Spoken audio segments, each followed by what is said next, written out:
الشیطان الرجیم بسم اللہ الرحمن الرحیم الحمدللہ رب العالمین والصلاة والسلام علی خاتم النبیین اللہم صلی علی محمد وعلی آل محمد کما صلیت علی ابراہیم وعلی آل ابراہیم انک حمید مجید اللہم بارک علی محمد وعلی آل محمد کما بارکت علی ابراہیم وعلی آل ابراہیم انک حمید مجید رب اشرح لی صدری ویسر لی امری واحلل عقدۃ من لسانی یفقہوا قولی رب زدنی علما رب زدنی علما رب زدنی علما۔ سورہ تبت بھی کہتے ہیں، صبح مسد بھی کہتے ہیں اس کو سورہ لہب کا نام بھی دیا جاتا ہے۔ یہ سورہ اگر ہم اس کے نزول کے بارے میں بات کر لیں تو جس وقت رسول اللہ صلی اللہ علیہ وسلم کو اپنے عزیز و اقارب کو سب سے پہلے جو ہے وہ اسلام کی طرف بلانے کا حکم دیا، دین کی دعوت دینے کا حکم دیا گیا، تو آپ صلی اللہ علیہ وآلہ وسلم نے اپنے سارے خاندان کو جو ہے وہ ایک کھانے پہ اکٹھا کیا۔ کہا جاتا ہے، روایت میں ہے کہ 400 لوگ تھے جن کو اپنے گھر پہ بلایا اور بلا کے جو ہے وہ دعوت کی ان کی، اور کھانے کے بعد جو ہے وہ اللہ کا پیغام پہنچایا۔ تو ابو جہل نے جو ہے وہ اس وقت ابو لہب نے اس وقت خاصا جو ہے وہ تلخ لہجہ اختیار کیا اس کے اوپر، اور کہا کہ ہم دنیا سے جو ہے وہ ٹکر نہیں لے سکتے، ہم دنیا کے خلاف نہیں چل سکتے، پورا عرب جو ہے وہ ہمارے سر پہ سوار ہو جائے گا۔ اس نے آپ صلی اللہ علیہ وسلم کی مدد کرنے سے انکار کر دیا۔ ایک اور اس کے بارے میں آتی ہے کہ جس وقت آپ صلی اللہ علیہ وسلم نے اپنے رشتہ داروں کو بلانے کے لیے ایک دفعہ کوہ صفا کے اوپر چڑھ کے صبح یا صباحا کی آواز لگائی۔ یا صباحا عرب میں جو ہے وہ اس وقت کہا کرتے تھے جب کوئی شخص کسی دوسرے قبیلے کو اپنے قبیلے پر حملہ کرتے ہوئے دیکھتا تو پکار کے جو ہے وہ سب کو خبردار کر دیتا، تو سارے بھاگ کے اس کی بات سنے جاتے۔ تو جب آپ نے صلی اللہ علیہ وسلم نے یا صباحا اور پھر سب کو بلا لیا، سارے آ گئے، جو خود نہیں آ سکا کسی کو بھیج دیا، تو پھر آپ نے کہا کہ اگر میں کہوں اس پہاڑ کے پیچھے سے ایک دشمن ہے جو تمہارے اوپر حملہ کرنے آ رہا ہے تو مان لو گے؟ انہوں نے کہا ہاں آپ صادق ہیں، آپ امین ہیں، آپ سچے ہیں، ہم آپ کی بات کیوں نہیں مانیں گے۔ آپ صلی اللہ علیہ وسلم نے فرمایا کہ میں تمہیں اس سے بھی بڑی مصیبت کی خبر دے رہا ہوں، میں تمہیں اس سے بھی بڑے عذاب کی خبر سنا رہا ہوں جو روز آخرت میں پیش آئے گا، ایک اللہ کی عبادت کرو۔ تو ابو لہب نے اس وقت جو ہے وہ کہا کہ ہلاکت ہو ایسے دین پر، ہلاکت ہو آپ پر، کیا ہمیں صرف اس کام کے لیے بلایا گیا تھا؟ اب اس میں یہاں پہ بیسیکلی تذکرہ تو ابو لہب کا ہے، لیکن حقیقتاً یہ ایک کریکٹر ہے۔ وہ کریکٹر ہماری آج کی دنیا میں بھی پایا جاتا ہے کہ جو شخص حتی الوسع کوشش کرے اسلام کو جو ہے وہ ختم کرنے کی، اگر آج بھی آپ سراؤنڈنگ میں دیکھیں گے تو آپ کو نیتن یاہو کی شکل میں جو ہے وہ کس طرح کا کریکٹر جو ہے وہ نظر آ رہا ہوگا کہ جس کی ہر ممکن کوشش ہے کہ کسی نہ کسی طرح اسلام کا جو ہے وہ قلعہ کما کیا جائے، معاذ اللہ اسلام کو جو ہے وہ مٹایا جائے۔ تو یہ بھی وہ کریکٹر تھا جس کریکٹر کے بارے میں جو ہے وہ ہم آج بات کرنے جا رہے ہیں۔ تبت یدا، لفظ ہے تبا، تے بے، یہ اس کا مادہ ہے تبا۔ اس کا معنی ہوتا ہے ہلاک ہونا، تباہ ہونا، برباد ہونا، یہ سارے معنوں میں آتا ہے۔ اس کے بعد تبا کے بعد جو ساتھ تے لگی ہوئی ہے، یہ تے جو ہے وہ غائب مؤنث کے اوپر، اس کے اوپر جزم ہے، یہ غائب مؤنث کی علامت ہے۔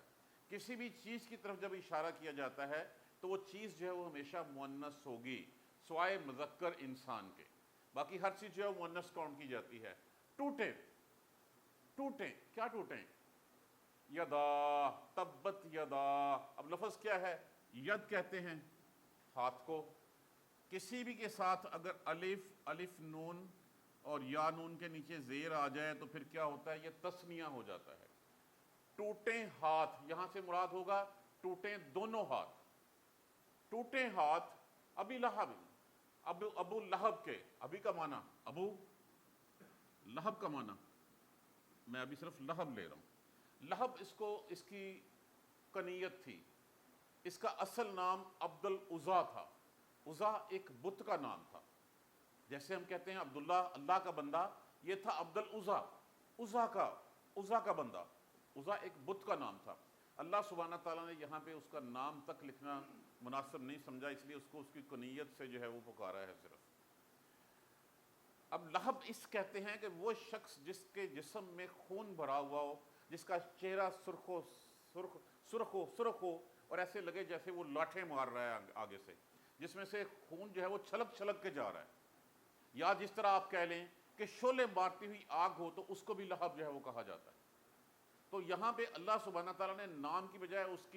اس کنیت کے بارے میں جو ہے وہ کہا کہ لوگ تو کہتے تھے کہ اس کا چہرہ بہت سرخ ہے، سرخ و سفید ہے، لیکن اللہ نے کہا کہ وہ جہنم کی وہ آگ جو شعلیں مارتی ہوگی، اس نیت سے اس کی نیت جو ہے وہ اللہ میاں نے یہاں پہ اس کو تذکرہ کیا ہے۔ ٹوٹے ہاتھ ابو لہب کے، وَتَبَّ، اور ٹوٹے ہاتھ دونوں ابو لہب کے، اور وہ، ابھی میں نے تبا کا معنی بتایا آپ کو کیا ہے، برباد ہوا، ہلاک ہوا، اور وہ برباد ہو گیا۔ اب بربادی کی داستان اس کی سن لیجئے کہ یہ جس وقت جو ہے بدر سے ایک ہفتے بعد، بدر کے واقعے کے، اس کو ایک گلٹی نکلی جو طاعون کی تھی، جو چھوت کی بیماری تھی۔ اس کی اولاد نے اس ڈر سے کہ یہ مرض ہمیں نہ لگ جائے، گھر کے کونے میں ایک میں پھینک دیا، اس کو چارپائی پہ ڈال دیا۔ وہ وہیں پہ جو ہے وہ ایڑیاں رڑک کے سسک کے وہ مر گیا۔ اب وہ مر گیا تو کوئی اس کی لاش کی طرف بھی متوجہ نہیں ہوا، یہاں تک کہ اس لاش میں سے جب سڑان آنے لگی، بو آنے لگی، اور وہ لاش گلنے سڑنے لگی، تو لوگوں نے اس کے بیٹوں کو غیرت دلوائی۔ جب ان کو شرم دلوائی، انہوں نے پھر خود ہاتھ نہیں لگایا، انہوں نے کچھ حبشی بلائے، جیسے ہمارے ہاں جب وہ کسی کو کام صفائی کرنے والے کو بلایا جاتا ہے کہ یہ کام کر دو، جس کو ہم خود ہاتھ نہیں لگانا چاہتے ہوتے، کچھ حبشی بلائے، ان حبشیوں نے ایک گڑھا کھودا اور اس کو لاش کو ہاتھ نہیں لگایا، لکڑیوں کے ساتھ ٹوکے دیتے ہوئے اس گڑھے میں گرایا اور اوپر سے پتھر پھینک دیے۔ یہ ہے اس کی بربادی کا سبب، یہ ہے اس کی ہلاکت، کہ ٹوٹے ہاتھ ابو لہب کے اور وہ برباد ہو گیا۔ اس کی مخالفت کی میں ایک چھوٹی سی آپ کو بات بتا چلوں کہ یہ وہ شخص تھا کہ اس میں بخل میں اتنا مشہور تھا۔ نمبر ایک تو سب سے پہلے جس وقت آپ صلی اللہ علیہ وسلم دنیا میں تشریف لائے تو اس نے انگلی سے جس لونڈی نے آپ کو خوشخبری دی تھی اس کو آزاد کر دیا، پتہ نہیں کس موڈ میں تھا۔ لیکن اتنا بخیل تھا کہ آپ کے دادا، جس وقت حضور صلی اللہ علیہ وسلم کے دادا جس وقت جو ہے وہ دنیا سے جانے لگے تو آپ صلی اللہ علیہ وسلم کی کفالت، حالانکہ یہ بڑا چچا تھا، یہ بڑا تھا، آپ صلی اللہ علیہ وسلم کے والد تو آپ کے آنے سے پہلے دنیا سے تشریف لے جا چکے تھے، اس کو دینے کی بجائے آپ کی کفالت ابو طالب کو دی، کیونکہ اپنی اولاد کا پتہ تھا کہ یہ کس خصلت کا انسان ہے، اس لیے جو ہے وہ اس کی بجائے ابو طالب کو دی۔ اور اس کے دو بیٹے تھے، عتبہ اور عتبیہ۔ آپ صلی اللہ علیہ وسلم کی دو صاحبزادیوں کے نکاح اس کے بیٹوں سے ہوئے تھے۔ یہ نبوت سے پہلے کی بات ہے، نبی ہونے سے پہلے کی بات ہے۔ صرف نکاح ہوئے تھے، رخصتی نہیں ہوئی تھی۔ اور جب آپ نے جو ہے وہ اللہ کا پیغام دیا، جب آپ نبی کے منصب کے اوپر فائز ہوئے، تو اس نے جو ہے وہ اپنے بیٹوں کو کہہ کے آپ صلی اللہ علیہ وسلم کی بیٹیوں کو طلاق دلوائی، اور انہیں مجبور کیا کہ اگر تم طلاق نہیں دو گے تو اس کے بعد تمہارا اور میرا کوئی لینا دینا نہیں۔ انہوں نے اپنے باپ کے دباؤ میں آ کے آپ صلی اللہ علیہ وسلم کی دونوں صاحبزادیوں کو جو طلاق دی، اس حد تک اس شخص کا کناس جو ہے وہ بڑا ہوا تھا۔ تو یہاں پہ جو ہے وہ پرٹیکولرلی ویسے ایک بات اور ہاتھ ہی کیوں، اس لیے کہ جب وہ رسول اللہ صلی اللہ علیہ وسلم کے اوپر جو ہے وہ باتیں کرتا تھا، وہ اس طرح ہاتھ جھٹک جھٹک کے باتیں کیا کرتا تھا، تو اللہ سبحانہ تعالیٰ کو پسند نہیں آئے وہ ہاتھ، تو اس لیے فرمایا ٹوٹے ہاتھ اس کے، ٹوٹے ہاتھ وہ تباہ و برباد ہوا۔ ماں اغنا، ماں یہاں پہ جو ہے وہ میں نے جیسے کل بتایا تھا کہ ماں کے 4 استعمال ہوتے ہیں۔ ماں موصولہ، جو، جیسے، ماں تجبیہ، کتنا، کیسے، ماں استفہامیہ، سائن آف انٹیروگیشن، سوالیہ، کیا، اور ماں نافیہ کے طور پہ استعمال ہوتا ہے۔ یہ کل ہم نے پڑھ لیا، یہ بھی ہم نے پڑھ لیا۔ اب آج یہاں پہ یہ ہے نہیں، اغنا، اس نے غنی کیا، بے پرواہ کیا۔ غنی ہونے کا مطلب کیا ہوتا ہے؟ بے پرواہ ہونا۔ کسی کے مال ہو تو وہ اپنی جو ہے وہ معاش سے جو ہے وہ بے پرواہ ہوتا ہے۔ ہم کہتے ہیں بہت غنی ہے، اس کو کوئی فکر فاقہ نہیں ہے۔ ما اغنا، نہیں بے پرواہ کیا، غنی کیا اس کو، غنی کیا اس کو۔ ان کا معنی ہوتا ہے سے، ہو غائب کی ضمیر لگی ہوئی ہے، اس سے، اس تباہی بربادی سے نے نہیں بچایا، نہیں غنی کیا، مالہ، مال نے اس کے، ہو وہی ضمیر لگی ہوئی ہے، ہو، ہا، ہما، ہم، ہننا، غائب مذکر، غائب مؤنث، کوئی دو، سب مذکر اور سب مؤنثوں کے لیے استعمال ہوتا ہے، مال نے اس کے، اور جو کسب، کسب کس کو کہتے ہیں؟ کمائی، اور جو کمایا اس نے، وہ کہتا تھا کہ میرے پاس مال بہت ہے، وہ بہت مال والا تھا، اولاد تگڑی تھی اس کی، کہ میرے پاس اگر کوئی ایسا وقت آیا تو میں اپنا مال دے کے وہ اپنے آپ کو بچا لوں گا، تو کوئی کام نہیں آیا، نہ مال اس کی اور نہ اس کی کمائی۔ سیصلا، اب اس لفظ کو کھول لیں،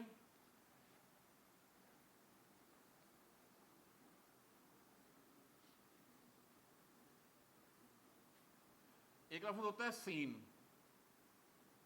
ایک ہوتا ہے سوفا، دونوں کا معنی ہوتا ہے جلدی، آپ کہہ لیں مستقبل قریب، اس کا معنی بھی سوفا ذرا بالکل پاس والا مستقبل قریب ہوتا ہے، سوری سین مضارع سے پہلے آتا ہے ہمیشہ، اور مستقبل قریب میں جو ہے وہ ترجمہ کرتا ہے۔ سوفا وہ بھی مستقبل قریب میں ترجمہ کرتا ہے، لیکن وہ تھوڑے سے فاصلے والی بات ہوتی ہے، سوف تعلمون، تم جان لو گے، تمہیں پتہ چل جائے گا۔ اب یہاں پہ کیا ہے، سین کو علیحدہ کریں، یہ تو آ گیا مستقبل کے لیے، جلد ہی، ان قریب۔ اب یا کیا ہے؟ علامات مضارع، اس کا مطلب کیا ہوتا ہے؟ یا، تا، الف، نون،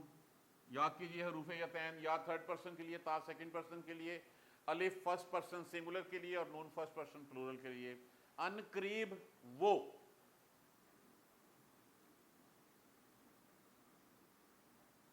صلاح، صلاح کا معنی ہوتا ہے ڈالنا، داخل کرنا، پہنچنا، ملنا، یہ اس فعل کے معنی ہیں۔ ان قریب وہ داخل ہوگا، ان قریب وہ ملے گا، سیصلا، ان قریب، سین نے کر دیا مستقبل قریب، یا علامت مضارع، صلاح فعل ہے، ان قریب وہ داخل ہوگا، ڈالا جائے گا، ملے گا، پہنچے گا، ملے گا کس سے؟ نارن، ان قریب جلد ہی داخل ہوگا، کس میں؟ آگ میں۔ آگ، کون سی آگ؟ ذات لہب، ذات کہتے ہیں والی کو، اولا کیسے کہتے ہیں نا، اولو القربہ، قربت والے رشتہ دار، وہ مذکر کے لیے استعمال ہوتا ہے، اور ذات جو ہے وہ والی، کون سی والی؟ لہب کا معنی میں نے ترجمہ کیا بتایا؟ شعلے مارتی ہوئی، شعلے مارتی ہوئی آگ میں ان قریب وہ ڈالا جائے گا، ان قریب شعلے مارتی ہوئی آگ میں جو ہے وہ اس کا مستقبل ہوگا، اس میں وہ ڈالا جائے گا۔ وَامْرَأَتُهُ، اب لفظ واو کا معنی تو آ گیا، اور امرات کہتے ہیں عورت کو، بیوی کو، امرات، اور آگے ہو، بیوی اس کی، عورت اس کی۔ اس کے بارے میں بتاتا چلوں، اس کا نام عروہ تھا، ام جمیل اس کی کنیت تھی، اور رسول اللہ صلی اللہ علیہ وسلم کی دشمنی میں یہ بہت آگے تھی، اور یہ ابو سفیان کی بہن تھی، یہ اپنے ذہن میں بٹھا لیجئے۔ ابو سفیان کون تھا؟ مسلمانوں کے خلاف جو ہے وہ جو جنگ کرنے کے لیے آئے تھے بدر میں اور اس کے بعد احد میں اور خندق میں، وہ کافروں کا سردار تھا، بعد میں مسلمان ہو گئے تھے وہ، لیکن اس کی بیوی تھی، سوری اس کی بہن تھی، ام جمیلہ اس کا نام، اس کی کنیت تھی، اور عروہ اس کا نام تھا۔ ایک آنکھ سے یہ بہنگی تھی، اور رسول اللہ صلی اللہ علیہ وسلم کی مخالفت میں ہر وہ کام جو اس سے ممکن ہوتا وہ کرتی تھی۔ کبھی جو ہے وہ لا کے جھاڑیاں جو آپ صلی اللہ علیہ وسلم کے راستے میں جو ہے وہ رکھ دینی، تاکہ صبح کے اوقات میں آپ نکلیں یا آپ کے بچے نکلیں تو اس میں جھاڑیوں میں الجھیں اور آپ کے پاؤں جو ہے وہ زخمی ہوں۔ کبھی جو ہے وہ چونکہ دیوار سانجھی تھی، گھر اکٹھا تھا، پڑوسی تھے یہ، اوپر سے جو ہے وہ خاک آپ کی ہنڈیا کے اوپر ڈال دیتی۔ تو اس طرح کی حرکتیں جو ہے وہ کیا کرتی تھی۔ اس کے گلے میں ایک ہار تھا، وہ کہا کرتی تھی کہ اس ہار کو بیچ کے میں جو ہے وہ صلی اللہ علیہ وسلم کی دشمنی کے اوپر جو ہے وہ لگاؤں گی۔ یہ تھا اس عورت کا جو ہے وہ رول۔ اور بیوی اس کی حمالہ، حمالہ لفظ کس سے ہے؟ حمالہ، ہے میم لون، معنی کیا ہوتا ہے اس کا؟ بوجھ اٹھانا، بوجھ اٹھانا۔ عورت کو حاملہ کیوں کہا جاتا ہے پریگننسی میں؟ کہ وہ بوجھ اٹھائے ہوئے ہوتی ہے، حملہ۔ اٹھائے ہوگی، بوجھ اٹھائے ہوگی، الف لام نے کر دیا خاص، حطب کہتے ہیں